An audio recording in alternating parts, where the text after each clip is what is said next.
All right, guys, we are back today, and I'm joined by Chelsea Kopelman, the founder of Keeping Up Local and Keeping Up in Carmel. With a background in digital marketing and photography, Chelsea curates content that connects residents to the best events, shops, experiences in Carmel, Westfield, Zionsville, Fishers, Noblesville, and Indianapolis. She lives in Carmel, Indiana, with her husband and 3 kids, and she's incredibly passionate about her health, her fitness, and her faith. She has built a massive platform that truly uplifts small businesses. She's now expanding that vision to empower local ambassadors in cities all around the country. Please join me in welcoming the ultimate local lifestyle guide, Chelsea Kopelman. Chelsea, welcome to the show. Wow. We don't have it in the budget for digital sound effects, so. I mean, you don't need We that. actually do. Yeah. I love it. Yeah. Guys, that Did you was add- so did you just add great. something? Yeah. This is the best Yeah. duo team ever. Yeah. I love it. How fun is that? We eventually, I'm just gonna start pulling him in to ask questions and stuff like that. Seriously. So. But yes, thank you I for love coming. it. Thanks Long for time having coming. I don't even know. Did we have it scheduled one time and then I don't know. We talked about doing it one time and bringing my husband Yes, on. we Peter. still need to do that. We still need to do that. So he was hanging around because we had a little bit of a later morning this morning. Yeah. And I was like, hey, what does your schedule look like? Do Right. you want to come be on this podcast with Yeah. me? And he's very shyly was like, Yes. I mean, I have some things He that found something to yeah, this is not his We'll vibe, just put him but- on the spot. Well, and that was the other thing. Like I was talking with like Tim from Blend Wealth and like Nate Spangle and I grabbed coffee the other day, and it's like I can have people back on. Like there's not Right. like this rule. It's like you can only come Have on a one guest time. one time. Right. Yeah. It's like as more and more there's always more and more things to And talk there's even about. I feel like you could do like an episode where it's like the first one of like introducing your guest, and Yes. then it's like a second part 2 where they are like maybe giving some sort of talk or education Absolutely. piece that they're good at. So Yeah. anyhow, Yeah, that's the goal. I mean, as when Adam was on, we joked around. I was like, we've got millions of listeners. Maybe not. we will. Maybe hundreds. Let's get millions on this episode. Yes, Come yeah. on, And let's then, do it. You know, down the line, we'll have We millions should of do listeners. a show with you and Kelly and Yes. me and Pete. Yes. That would be fun. Yes. Oh, yeah. I don't know if people would like to listen to it. Yeah, We it would just doesn't matter. be We would. bantering. Right. But Absolutely. it'd be fun. Absolutely. Well, thank you. I Yes. really appreciate you coming on, and it's been awesome to see the growth of your platform, your influence, and then also like just relationships around the city and the county and the people that you're inspiring and helping out. So Thank you. let's just talk a little bit about your foundation, your marketing background. Yeah. You know, your schooling for marketing and where your career started with that. Yeah, for sure. My story started out exactly as like I would have pictured and hoped it would, and then took a egregious turn. Yeah. Entrepreneurship was never something that I ever considered. I honestly was looking for the exact opposite. I was looking for reliability, stability, as non-risky as possible. Right. I was not anywhere close to imagining what I do now as what would be my like long-term career. So I went to Butler University, studied marketing and finance. That's where I met my husband, Peter. Yes. We were college sweethearts, met our freshman year, got married very quickly after we graduated, like 2 months after we graduated. So that was a whole nother like story and fun. Who whirlwind. caught whose eye? So And I'll that's double so check funny. with him should so you ask can give your Pete. version. Yeah. So we met in accounting class. Nice. And he was an accounting That's where, major. that's where love connections happen. Yeah, exactly. And that was just like not my cup of tea. And so I strategically sat by like the one kid. We all had to do, we're all business majors. Everybody has to take this intro to accounting class, but like he was one of the only ones that was a declared accounting major. Nice. So I was strategic and picked my seat next to him in thoughts of like, he's going to help me if this is Right. because I don't know what I'm doing. And then we just kind of hit it off, and we're just really, that was second semester freshman year. We were friends. We left for the summer. I went back home. It's the only summer I went back home which I'm from Fort Wayne. Right. So then I was in Indy the rest of my time after coming back for sophomore year. And we both came back to school sophomore year and started dating very quickly after that. So the rest is history. So did Pete stick around during the summer times as well? we both only went home after freshman year summer. And then Butler's really big on internships. Oh, nice. So the College of Business, well, now it's Lacey School of Business. When I was there, it was College of Business. It was, at the time, there was 2 required to graduate, and they had to be like meet certain qualifications, and we ended up doing, both of us ended up doing, I think I had 5 before I graduated, just because I needed a job. I needed money to survive. And as a business major, there were so many internships out there. I was like, I might as well go get and they were all paid. Right. Majority were paid in the business world. So I was like, I should just get an internship that's paid versus going to get like a part-time job somewhere around just to get more experience. And I really didn't know. I actually started college as a pharmacy major. Yeah. And I didn't last more than 1 week because the only reason I knew Butler was known for that degree track, and I knew that they made decent money. So I was like, we're going to try that. Yeah. And then I was like, I don't think I like this, and science might not be my gig. So I quickly switched. And I remember the conversation I had with the dean of students for the pharmacy school, and she's like, once you leave, you cannot come back. Like, this is you cannot, like, once you're out, you're out. So like, no, I'm out. No takebacks. No takebacks. Yeah. So switched. Did a bunch of different internships in college. I didn't know if I really wanted to go into finance. Technically, actually, finance was my primary degree, and marketing was like my double major.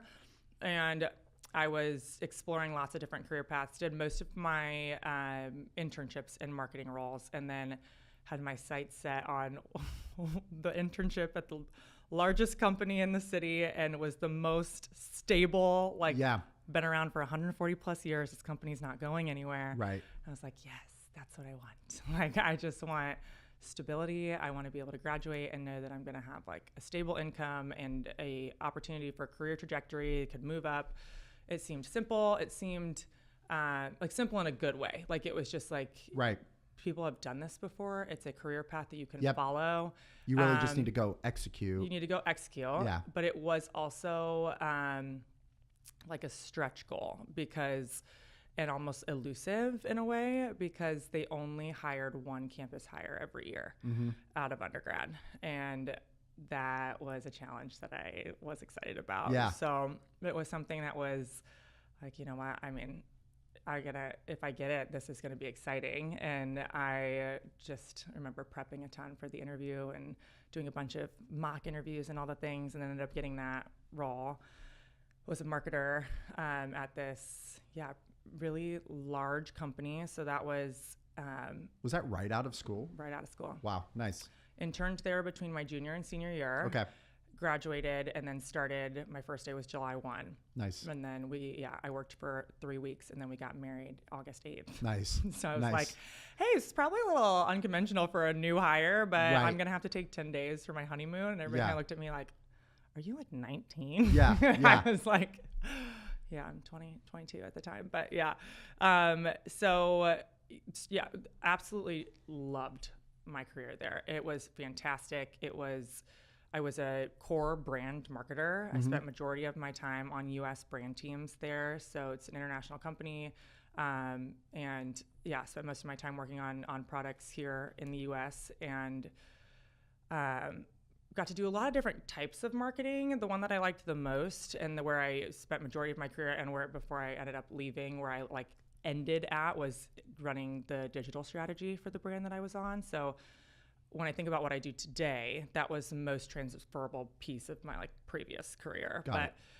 Spent several years there. Again, it was very, very cool, and I loved it until we started having kids. Yeah. And I still loved it then. I worked with the most incredible people. I did some really cool stuff, but I traveled a lot too. And the traveling, again, was really cool until I had this little infant at home that I was going on a commercial shoot and being gone for 5-6 days, and then had to come home, was home for a week, and then turned around and left again for another week. So I really felt at the time that I felt God calling me to explore something different, and I just couldn't. It's kind of you've got the tug from God on your heart, but your head is trying to rationalize everything. And I'm like, I worked so hard for this. Yes. My career is honestly doing pretty well. How could God, why are you, it just felt like two different people in my body. I felt like the Holy Spirit leading my heart, and my stubborn mind trying to keep me from jumping all in. And my actions really follow that, because I from the get-go, looking back on it now, I felt the call to just jump in fully with what God was calling me to do, and I stair-stepped my way into it. So I dropped from working a full 40 hours a week to working 80% first, and thinking like, okay, God, if I just do give you a little, like, will you kind of calm my spirit a little bit? And so I thought, like, it was almost like a Band-Aid fix. Like, I thought that would be what would be good enough. And then that didn't work. And then I dropped to 60% even. My team was absolutely incredible. And they're like, whatever you need, we will try to make this work for you. And so I just continued to try to kind of quiet that almost noise and that pull from the Holy Spirit by like taking baby steps. And I did that for almost 2 years. And then we finally made the choice, and just was like, okay, God, you're not satisfied with the small steps that I'm making. So I need to try to actually like give you my whole trust and jump in. So then I decided to I actually took like a leave of absence. It wasn't a leave. There was part of the benefits package that let me leave for up to a certain amount of time. And so I took that. Still kind of felt like a little bit of a safety net in case it didn't work out. But it's been over 5 years. So oh, wow. Now, did you already have like, all right, here's what I'm going to start building with, with the Keeping Up Carmel platform? Or it was like, we're comfortable going from this safety, this safe income and benefits and all this stuff to like, we're going to go to a single income home. That's right. And then rebuild from there. Yes. Okay. Perks from like the stability in regards to like, all the benefits. My husband also worked for the same company. We have our paths are very much aligned. So we kind of. When did Pete start there? So he started a year after me. Okay. Because he had a 5th year for his accounting program. So he had to do that. He studied for the CPA. So he was 1 year, but he just celebrated 10 years at the company, which I'm like, oh my gosh, that just feels like we're old. I can't believe it. It feels like we just started. But you started when you were 12. That's true. Yeah, there we go. So, so we definitely made the choice and felt which is crazy for like, if you like looked at like who worries about what in our marriage, right? Finances and that kind of thing. It was crazy that we both felt at peace with this. Like it had to be a God thing because that we were going to drop to a one income from a dual income, especially even since we had 1 year where we were only a single income because Pete was still in school and I was working, and we kind of felt like felt like, and then had this double income. So you were this feels better. You were the full-time employee. That's right. For a married year. to the college kid. Like, he lives in his dorm. He lives on campus. So we definitely we had felt that stark change. So the fact that we both felt very at peace with it had to have been just God-led. Yeah. So we were. At the time, I had started a very small, just creative outlet with photography that overlapped my time in like corporate America, where it was primarily my colleagues and my coworkers that I was kind of developing this skill set. And I had no giant entrepreneurial dream with it, but I knew that my mental state would be better. I would be a better wife. I'd be a better mom if I had one small sort of creative outlet that just felt like my own to let my brain kind of work and grow in. And so we knew that I would spend some time with that, but it would be very much just secondary to everything we had going on at home. We were hoping at the time to grow our family. I quickly got pregnant with our second right after. But it was an interesting time in the world. I left my corporate role in October of 19, and then the world shut down 3 months later. Yeah. So everything just kind of halted. So that was an interesting time for us as a family because we were in a huge transition regardless of what was happening in the world. Right. And then the world did what it did. Yes. So no real plans other than I felt like God calling me to step away from the 9 to 5 in an traditional office setting and to be more present at home, and wanted to see kind of what came next from that. Yeah. And it's because I feel like it's such a theme for who you are, and I don't think that people see this enough, but you do an amazing job of prioritizing your relationship with God, your relationship with your husband, your relationship with your kids, right? And, you know, that's that pull that you were feeling on, right? It's like, no, I want to be world-class at that first, right? I want to be the mom that my kids need. And how does that, you know, even today, how does that fit into everything that you do? How have you built boundaries around that, right? Because opportunities for you are really endless. That's sweet. And there's a lot of people that are coming your way, but it's like, okay, how do I say no to the right things and say yes to the right things? Well, it's hard because when you're building something that's your own, right? Like when I took vacation at this massive corporation, everything kept moving. Right.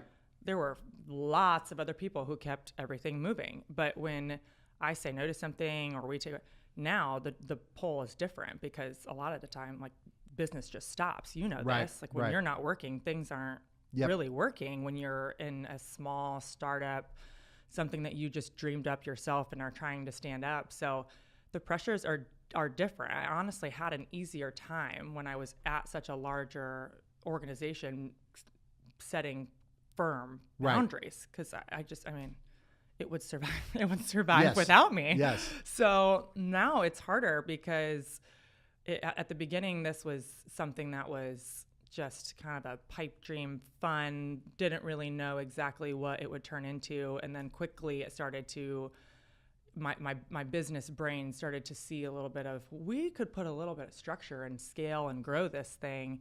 And then that's where it was, you know, I found myself in a couple situations where I'm like, the pendulum has swung. Yeah. And now I'm back to, but I know I can feel like when I'm going to bed at night, if my priorities for the day and how I've spent my time were not in that right order, which exactly what you just said, time with the Lord, developing myself better or giving my time better to my husband to be a better wife, and then a mom to my kids. And then everything else is like, and you align with that mentality as well, that like if those buckets and if my time does not align appropriately with like God, wife, kids first and everything else, then I lay in bed at night and I have trouble sleeping because I'm like, oh, you messed it up. And I do that more often than I care to admit because it is exciting. And when things are going good for your business and it's a business that you have just dreamt up one day and it's yours, and that's exciting. And it's hard to say no. And I'm very, very bad at saying no when an opportunity comes your way because it's exciting and you want to say yes. But I think for setting boundaries, I pray a lot about it. I pray that God gives me the strength to keep those priorities in that order. Yeah. Because when I find myself like out of scripture, when I find myself out of community with my like good like Christ-centered friends, and I see those getting out of whack, I'm more stressed. I'm snapping at my kids. I'm snapping at my husband. I'm like a frantic mess, and I just don't have the right perspective. Yeah, I love it. Yeah, so. And my litmus test on that for myself is always like just the fruits of the Spirit, right? Oh yeah, love, joy, peace, patience, kindness, goodness, faithfulness, gentleness, self-control. So if you have the opposite, that's right, you're not operating the way that we properly should be operating. Because like if we just nail that, in our daily lives. Yeah, but how hard is that? Oh, yeah, absolutely. Absolutely. To nail all of those, I'm like, oh, well, gosh, it's a tall task. Love, joy, peace, patience, kindness, goodness, faithfulness, gentleness, self-control. Self-control's last on the list. And we talk about self-control a lot in my house, though. Yeah, we you know, I feel like God purposely put it that way because he's like, he draws us in with love, joy, peace. Everybody wants that. Yeah, I know. Selflessness? Yes, I guess. I know. You hear a lot, the line you hear myself. God gave us the fruit of self-control. Right. We don't need another Oreo. Yes. We don't need it's like you don't have to hit your brother. We have self-control. Right. We talk about that a lot. But just the prioritization and making sure that I remember at the end of the day when all this cool and exciting stuff comes on, but it's all time. Yes. That when I look at the bucket of how I spent the time available to me, that like I have them in the right order while also respecting that God made me a creative individual who I do feel like my work is my ministry at times, and like I can be salt and light through this, and like that's important too, but just to remember kind of where that fits into the algorithm of absolutely life. The algorithm of life. I love that. That's your book title. The algorithm of life. Yeah, I love it. All right.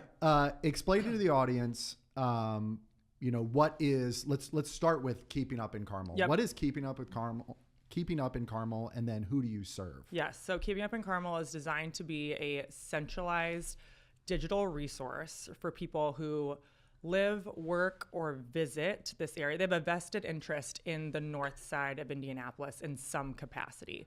And what I want this to be is for it to serve as if you moved into a new neighborhood and you have an amazing neighbor next door who's lived here for 30 years, has raised their family here, who has literally knows everything about everyone, they're your one-stop shop. Right. You need a plumber, go ask her. You need to go someplace to get your hair done, go ask her. You need a yard maintenance person, go ask her. Like, she just is gonna know it all. Yeah. And it's just it's easy for you because I'm just gonna go ask Jan next door. Like, I'm just gonna go ask her because she's gonna always steer me in the right direction. She's gonna give me a personal testimony to why she loved X, Y, or Z business.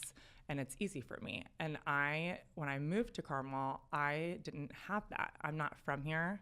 I didn't know anybody from here so long story short, Keeping Up in Carmel was born out of personal need. Mm-hmm. It was something that I wish I had had when I moved up here. I graduated from Butler, and then we moved to Broad Ripple. It's the most classic Butler University graduate move. And Broad Ripple was there wasn't anything on campus when we were on campus. We had to go to Broad Ripple to go to the grocery store. We had to go to Broad Ripple for Chipotle. Like any food, anything. We went there and it just felt safe, and we felt like we had kind of got to know the area. So we just naturally moved there, and we lived there until we moved up to Carmel when my oldest son, who's now 8, when he was, little baby. Mm-hmm. And, we didn't know. Both Peter and I are not from here. We didn't know anyone. And I quickly was like, I feel like I maybe moved to the wrong spot. Not because of anything Carmel had done or anything that the north side of Indy didn't offer. I just felt like a fish out of water. Right. My only Indianapolis experience had been like within this 5-mile radius from Butler University. So I just started to try to figure out, and one of the reasons why, and this is just a little bit about like me and as an individual, I love to feel connected to the community. I am an extrovert with a capital E. Mm-hmm. I get my energy from people. I cannot sit in a room all day alone. Pete will come home sometimes, and if it's a slow day for me and I really had very minimal conversation, I will be a zombie, and I'll be like, I'm just going to talk to you about nothing. Right. But I just need somebody to talk to so that I can get my energy levels back up. And that's why I love Butler. Small school, quickly met a lot of people. It was why I chose to go there versus a large school. And felt that same kind of connection in Broad Ripple, and then went up to Carmel, and I was like, I don't know anyone. Yeah. I don't know anything. I don't know where to get my hair done. I don't know where to establish my doctor's office. I don't know where to go to the grocery store. I just didn't know.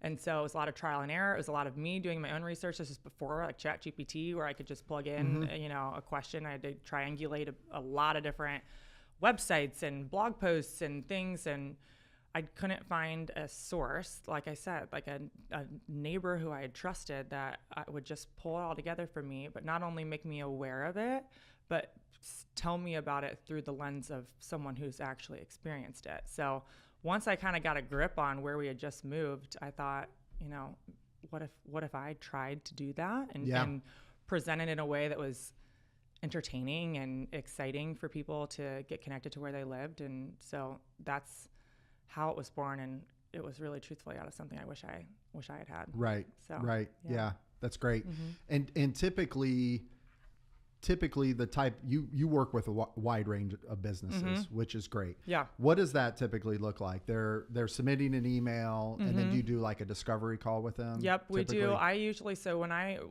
the approach that I take on it is an approach that was honestly coached to me a lot in my previous career, and then now is how I coach my larger team to do it as well, is we're trying to, before we just say, hey, yeah, let's partner for a reel on Instagram, we want to understand our business partners and their current business needs at a deeper level so that we can be a catalyst to help. I mean, ultimately who this platform serves is the audience of people, like I said, who have a vested interest in this area, but then also local businesses who we want to drive people to. Yeah. We want local businesses are the backbone of what makes a community cool. I grew up in I've gotten some hate for saying this before, but it was true when I lived there. I grew up in a community in Fort Wayne before. It's gotten a lot better, I feel like, in the last 10 years. But when I was growing up in Fort Wayne, it was like chain restaurant capital of America. Right. I mean, there wasn't really a ton of little cool coffee shops and cool and like stuff like that kind of gave a community character. I mean, I think about like a lot of my we're going to go out to eat, and it was like, we went to Applebee's. Right. A lot, 2 for $20. That's right. Yeah. So it's in things like that. So I just love when we can see, I mean, these are people that your kids go to school with, and you see at the grocery store, they're building businesses. They're investing their time, talents, and treasure into like standing businesses. You're a great example of one. And so if we can raise awareness and shepherd people to like choose that versus maybe some of the larger chain restaurants, things like that, then like that's what I want like the power of this platform to do. And so we want to understand, and then it's nice too, because usually when you're working with a local business, you can talk with ownership and say like, okay, what is important to you this quarter? What are your big things, regardless of marketing, regardless of what you want me to do for you with my platform?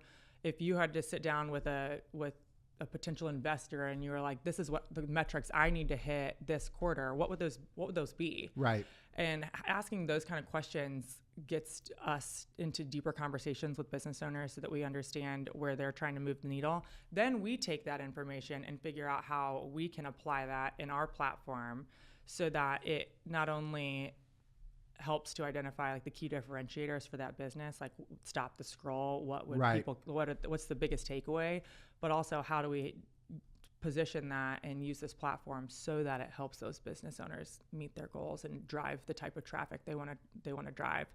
So we usually have an in-depth, I like to have those conversations on the phone because it's just easier to hear the inflection in voices and that kind of thing. And so or in person too, if possible, but it's usually like, some sort of call where we're understanding those business goals, maybe some things that they are potentially even struggling with right now, a new audience that they want to hit, something like that. And then we take all that information back and pull together some sort of like formal campaign proposal that helps to align with those goals. Nice. Yeah. Nice. And you do a lot of grand openings or, somebody's got a new product coming out, new lineup.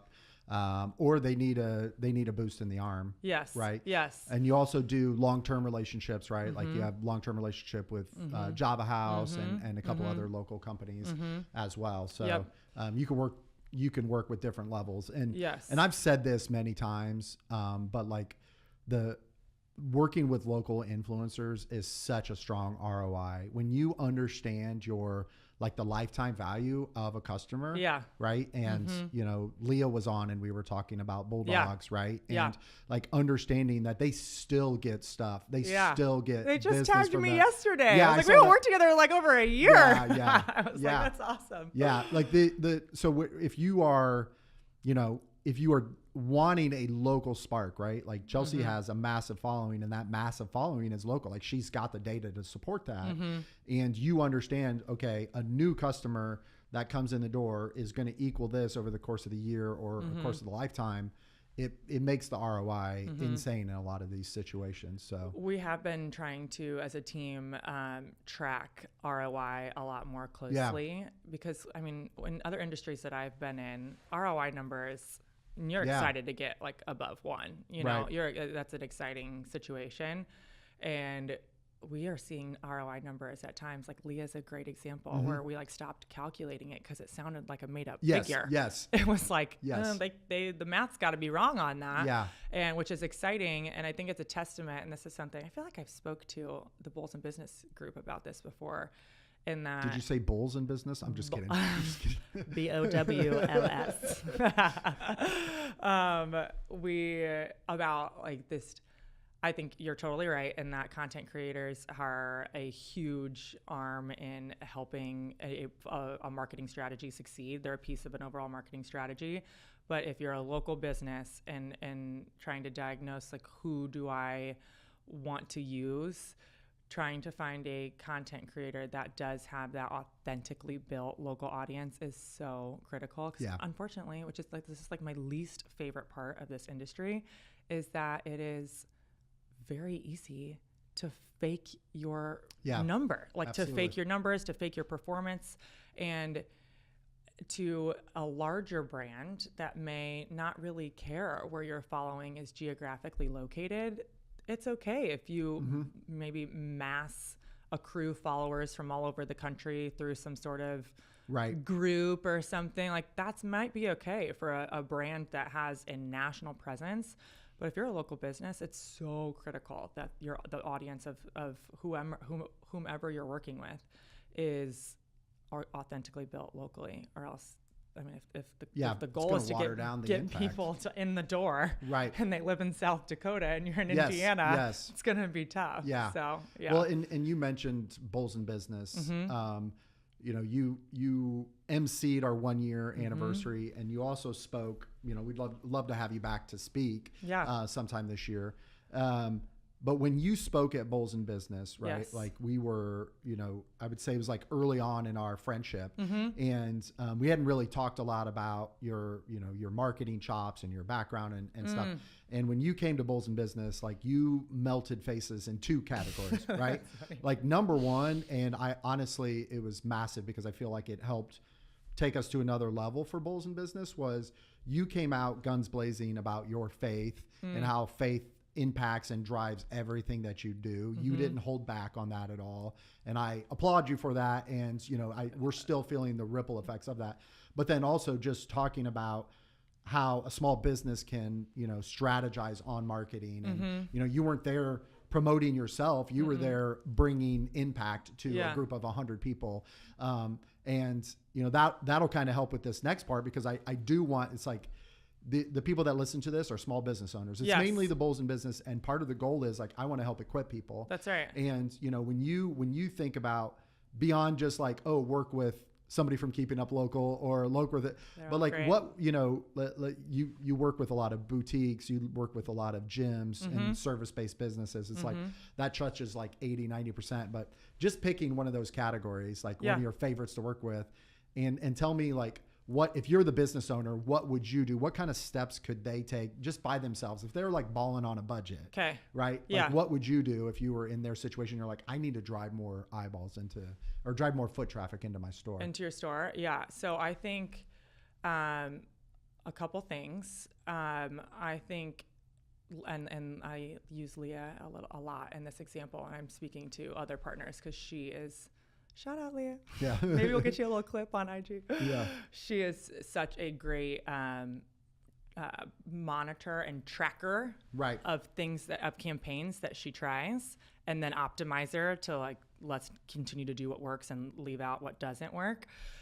So I think getting more attention, getting more eyeballs, aside from working with somebody who has a larger audience than you, we can talk about that because I mean, that is kind of what I do. And what I think is very impactful. I think having a pretty like basic understanding of your ideal target audience. You have to have that nailed down before you even try to start talking to anyone.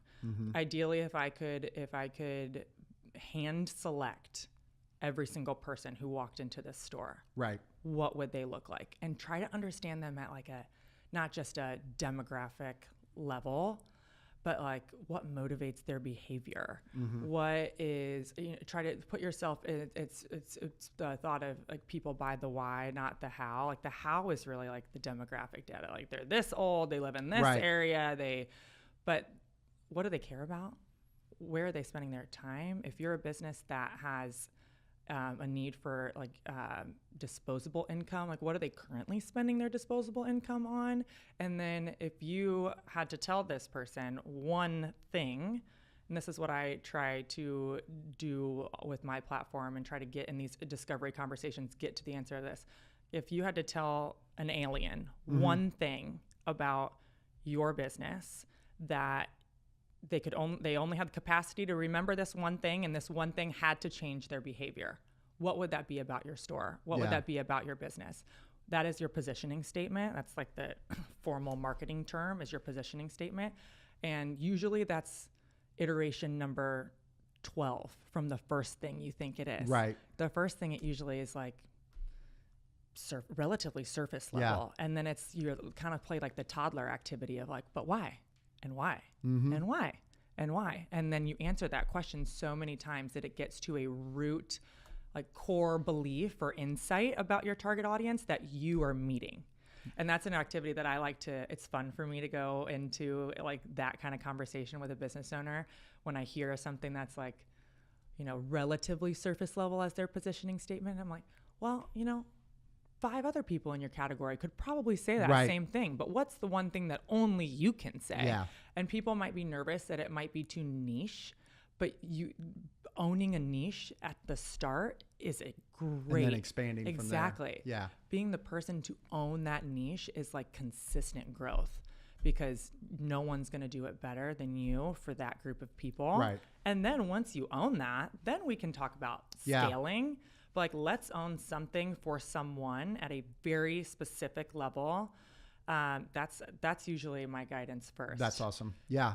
And on Tuesday at Bulls in Business, so I'm going to like clip that to share with the Bulls in Business private group.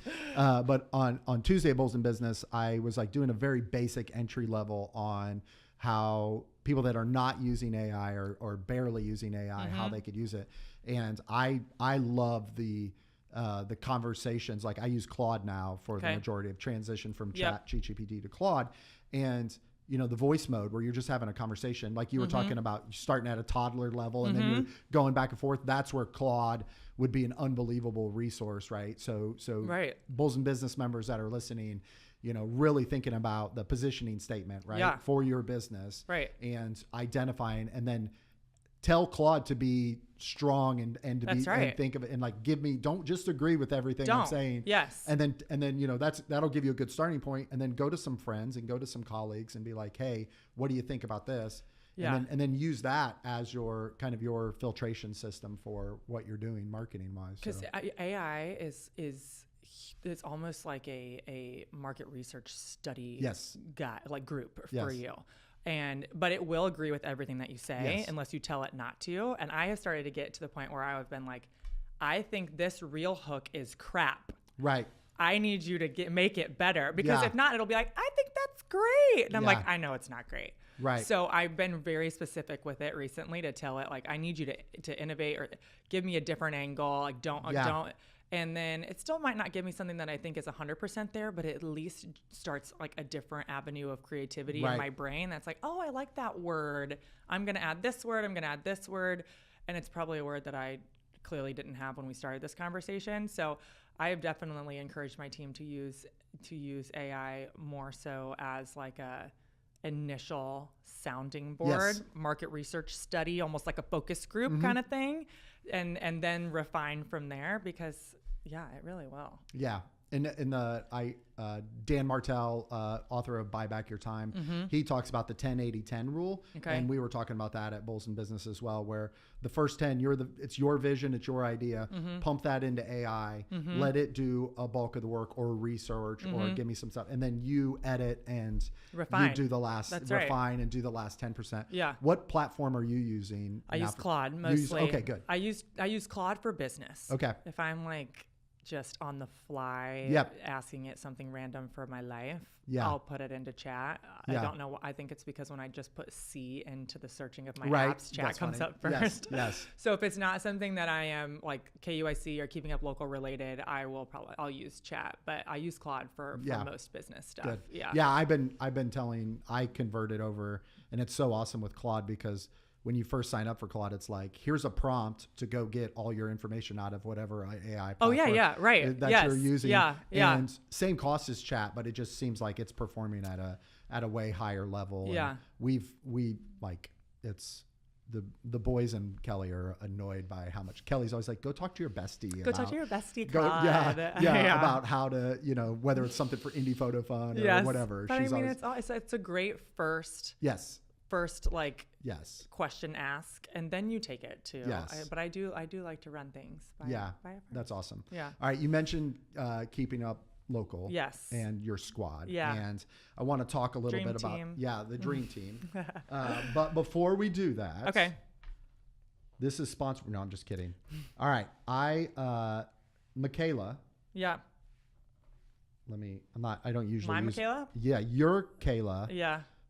Had some nice things she only sent me nice things, but she had some nice things to say about working with you, and I wanted to share that. This is a surprise. Before I took on Keeping Up in Fishers, I met Chelsea at an IV business I was working at, and I was just her wellness nurse, Michaela. We reconnected at Bulls and Business, which I didn't know that's where you guys, like, that just warms my heart so much.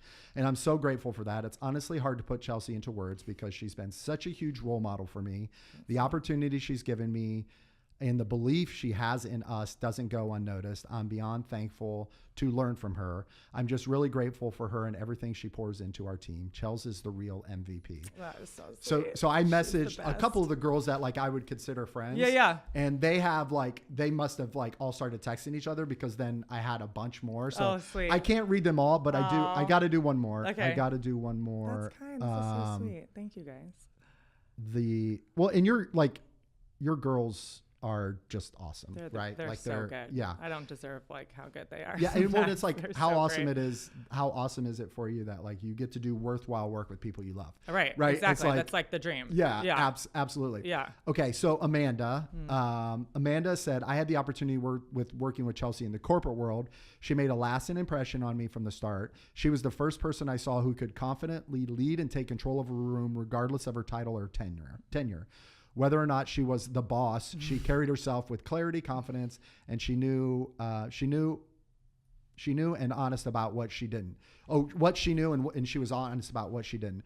The example impacted her deeply and played a meaningful role in shaping her own success in her corporate space.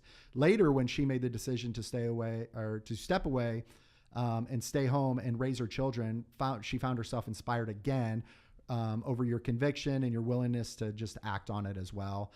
Was so powerful. She showed me that time with your children is truly irreplaceable, and there's no amount of money, accolades, and impression titles that compared to the fulfillment that comes from following where God is leading you. So, well sweet. done. I'm like, cry. Well That's done, very good kind. and faithful servant. Because, like, I know you know it, but, like, that is, like, you are making a kingdom impact in these women's lives. That's so sweet. And they are running their businesses through the same priority systems where their relationship with God, their relationship with their husbands, their relationship with their kids are a priority. So with that fun stuff, let's talk about the Keeping Up Local squad and how the idea of taking what you've built and helping to bring other people into that, what that's looked like. Yep.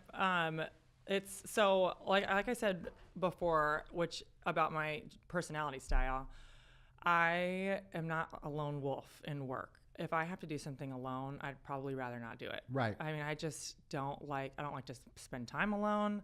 I don't really need alone time. Like, that's just not my personality. I like to be, that's why I love to have 3 kids, is I just get to have people around me all the time, like built-in besties. But when I first started this, I was solo, and it was moving pretty quickly, and we had just had, so I launched KUIC when I was 36 weeks pregnant with our 3rd.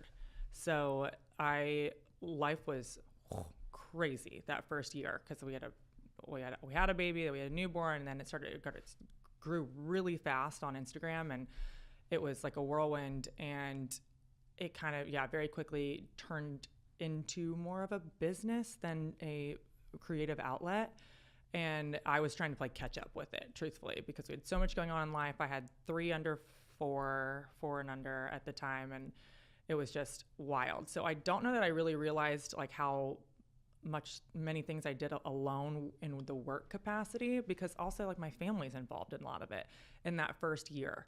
But then after that, I was, as I was going around and, like, there's some seasonality to our business, and things like that come up in summertime, whatever. As I was going around like that trip around the sun again, I was like, we just did all this Right. by ourselves, last year. So now I'm coming through again. I was like, man, this would be kind of fun if I could like talk to somebody, or like somebody could go with me to do this kind of stuff. And then right around that same time, my brother and sister-in-law moved from Fort Wayne down to the south side they live in Greenwood. And she's got a marketing background as well. And I was like, hey, this has been really fun. And I think you'd be great for it. And Which she is. Yes, I think she'd be great for it. And I'm like, I think that we could replicate this. Like we could copy and paste, keep about 20% of the things, like have some critical like brand pillars that we know that we want to establish that people can count on in different communities. But then the most of it has to be for you to run, own, do, and build that is specific to your community. It's like, let's just try it. Let's see if we can scale it.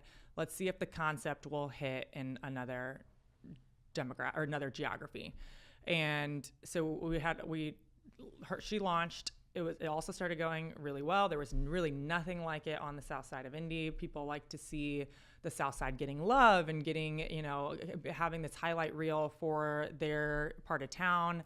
And then we realized, okay, if we want to do this at a larger scale, we kind of have to we got to like stand up the business behind the scenes. Right. So it took us a little longer because she's got 2 young kids. I've got 3. And to really like, we had to find a business attorney. We had to find a business accountant. We had to like get things. We filed for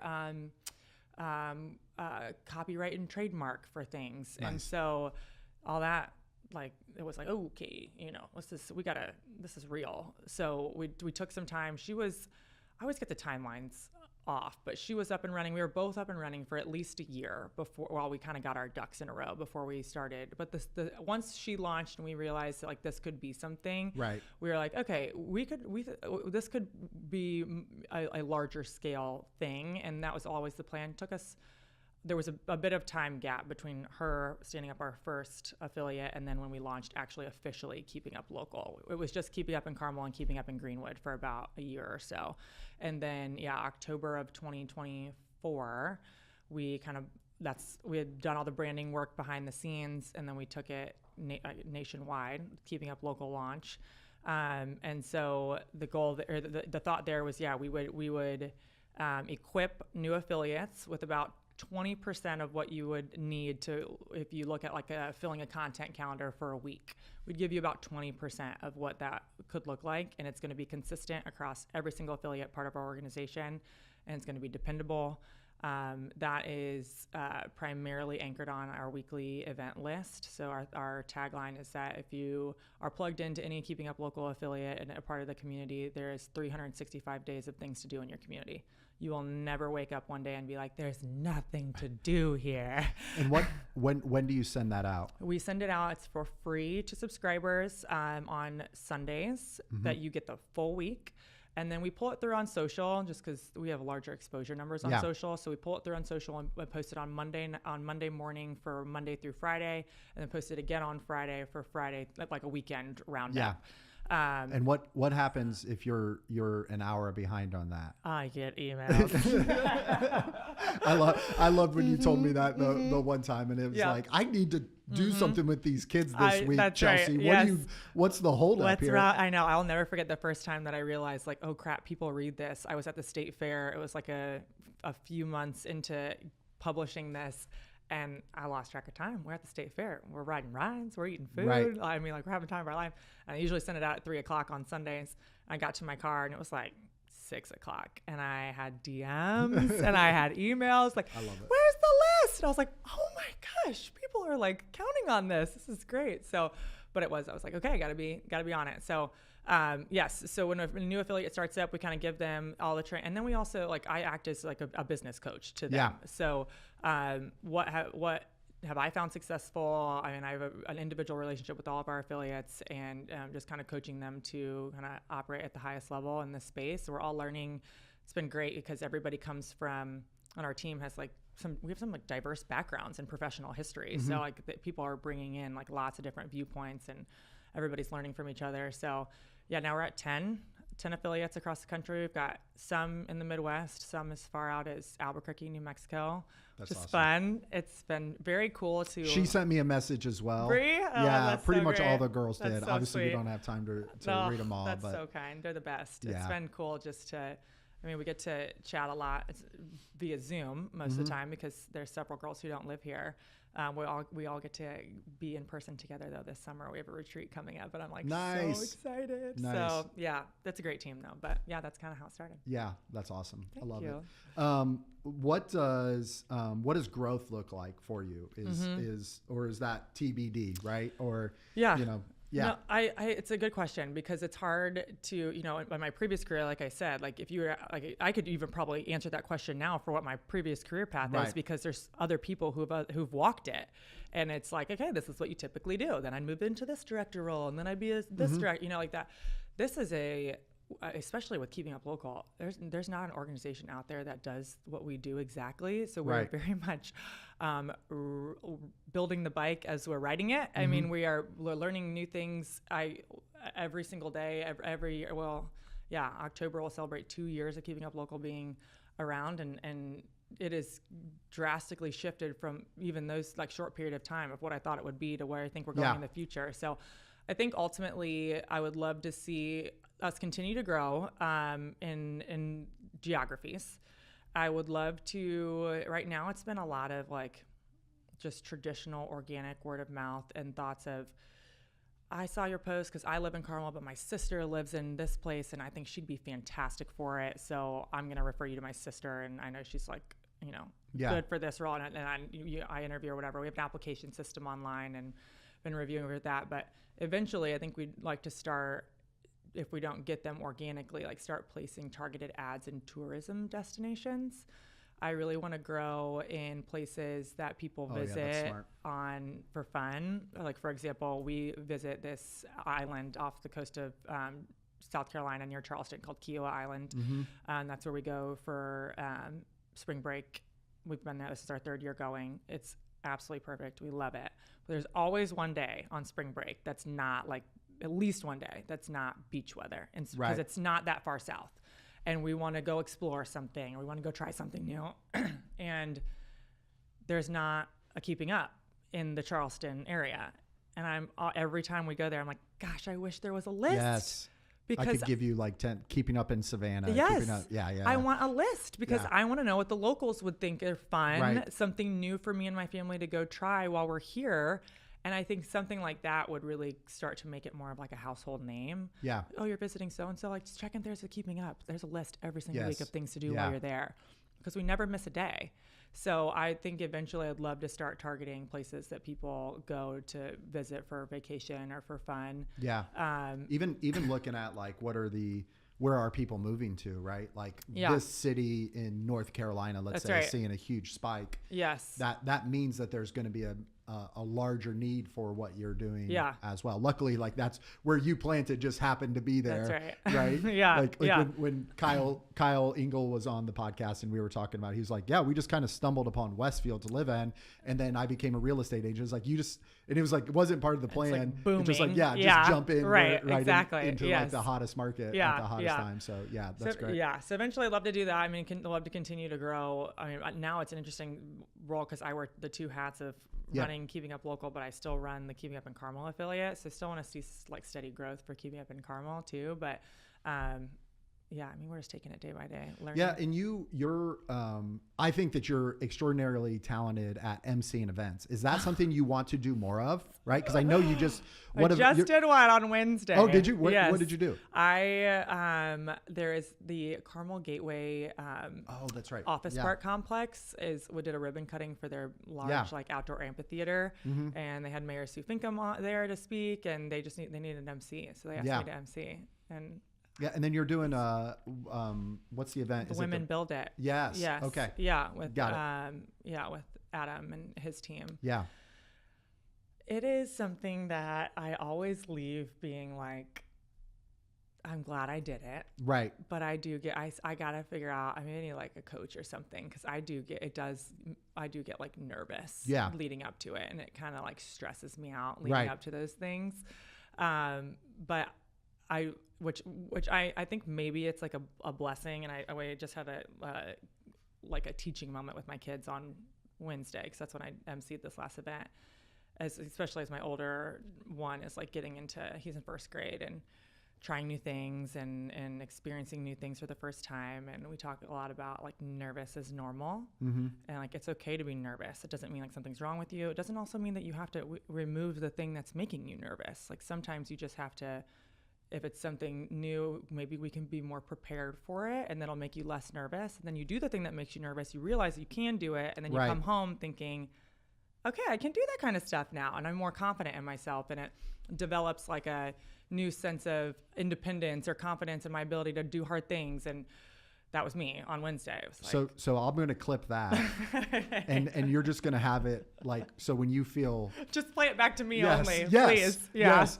yeah. Great. It's like you're your own business coach because for that. It is, I mean, it's hard every time. There's things that make me nervous, and I don't know if I'll ever be, I used to have to speak in front of large boardrooms all the time when I was in corporate America. And I did always get a little nervous for it, but I do feel like if I'm not nervous and I don't prepare, then I usually don't do a crappy job, you know? So I think that the nervousness kind of is a tool in a way, but I do have to figure out a way that it like doesn't stress me out to the max. But yeah, I mean, I do. Yeah. And I always, like I said, I always leave those events being like, that was actually fun. Right.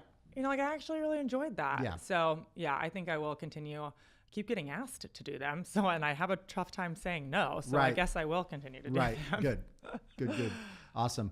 Well, I want to do some rapid fire stuff, but before we do that, Quinn needs some help. Quinn has to do a promposal. She's not going to see this before the episode's not going to come out. Oh my God. She doesn't even watch. So Quinn needs to do a promposal and could use some advice. This kid, homeschool kid, right, is dating a cheerleader who is going to be like, she's going to large school. She's going to graduate like top 3 in her class. Something like that. Yeah. So wicked smart. Oh my God. We love her. The family loves her. That's so sweet. And she's probably going to be prom queen. What? It's like, yeah. So. Yeah. Well, don't put that in. Whatever. No. We don't need that. But anyways, super proud of him. But yeah, like give him some advice, right? Like promposals are new. Promposals were not a thing when I went to prom. It was like, do you want to go to prom with me? Okay, cool. Thinking, like, that is something like a more modern thing. I was just like, wait, that's kind of cool. So, okay, I want to know your thoughts, because is it cool or does it add more pressure to you? Like, are you excited about doing the promposal, or do you feel like more like, oh, I'm like nervous because I have to make this big thing? Well, both. Because, okay. Well, being homeschooled, I've never been to a prom before. That's so true. I don't know how it Yes. feels, and I'm like, I don't know. How do Wait, she's a theater kid too? Mm-hmm. Do you guys? She likes Wicked. Remember when you went to the prom though with Indie Photo Fun? That was like.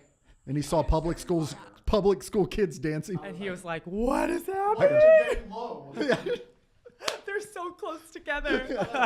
Mama said I'm not allowed to touch a girl. Yeah. That's so funny. Okay, wait. So if you're both theater kids, do you go, like, are you in a show together right now? Yes, we are. So are you going to rehearsal? Yes. What if you, instead of said your line, you promposal, like she thought you were doing the rehearsal and you actually did the promposal on stage? Okay, crazy thing. For this show that we are in right now, Quinn, come sit over here. You did? One of my lines is asking her to a dance. Wait, oh my gosh! Wait, that's so good. What if you're like, you, instead of saying whatever line you're supposed to, will you go to the blank blank blank prom with me? And then she'll look at you like, wait, what did you just say? And then just have some people videoing it in the crowd. Done. And then have flowers behind stage. Yeah, and then I don't know. The only thing I've seen about promposals, maybe you want to, is everybody always seems to have some sort of like sign that like, will you go to prom with? Like, so maybe make something. Don't use it because you're going to be on stage. I feel like it'd be fun to have it be on incognito on stage, especially, I mean, if that's already one of your lines. But then maybe behind stage be like, we're going to have a sign that says like, we're going to prom or something. Oh, it'd be so cool. So if you need promposal advice, I guess, check. No, I'm just kidding. That was, I don't know how I came up awesome. with that. Yeah. No, that's love perfect. Love that's it. Perfect. All right. Couple of quick ones for you. A really, whether it's in Carmel, local, like it's whether it's a new spot or it's been around for a little bit, what's a place that you just think people need to go check out and know about? Oh my restaurant, coffee shop, that type of thing. Restaurant? Yeah, like a place that you just like, I love this place. Okay, let me think. I'm trying to think. There's one that I shout out all the time. I shouted them out on a different podcast, and I love them. I'll shout them out because it always comes to mind because it's our like family's spot. But I think if there's someone else because I want to spread the love. But one that I always is near and dear to us because it was one of the first local businesses that we like fell in love with when we moved up here. And again, we didn't know anything. Right. There's a pizza shop right by our house called Roselli's. Pete's talked to you about this, I feel like, before. Yes. It's his like pride and joy. It's pizza buffet. It's amazing. I mean, where can you go get a pizza buffet of high quality? Yeah, and this ain't CC's it's pizza. Ain't CC's. Yeah. Sorry, CC's, don't come after us. That was sue me us. that said it. I don't even know that's still around. So they are a Chicago-style pizzeria. They have a single location. They've been in business for 30 years, family-owned, one individual family. And they all work there. The dad, the daughters. Yes. We've got to know them. That we walk in there, they know my kids' names. They know my husband. I mean, they know us, which just feels good. And like, I feel like if you were to ask Pete, my husband, like something that was on his like dream bucket list would be on like a first name basis with the pizzeria. Yes. He's just that's like he loves pizza, and it's a great Chicago style pizza. And they have a pizza buffet, and they are just your very classic like local family-owned homegrown business. And I don't feel like they get enough love because they're not one that's like they don't have the new opening love or anything like that, but they're super great. They're on 106th and North Michigan, like southwest corner of Carmel. Got it. The other one that I love to shout out, which is where I spend a lot of my time, this isn't restaurant, but I also don't feel like it gets enough love, is our gym. Mm-hmm. We joined Indie Fitness Club or In Fitness. It's technically like right on the border. It's on the Indianapolis side, but it's on 96th Street, right over by like Swig. It's like 96 in, what is that? Keys? No, Meridian. 96 Meridian. Yeah. And it's just an incredible community and an awesome gym.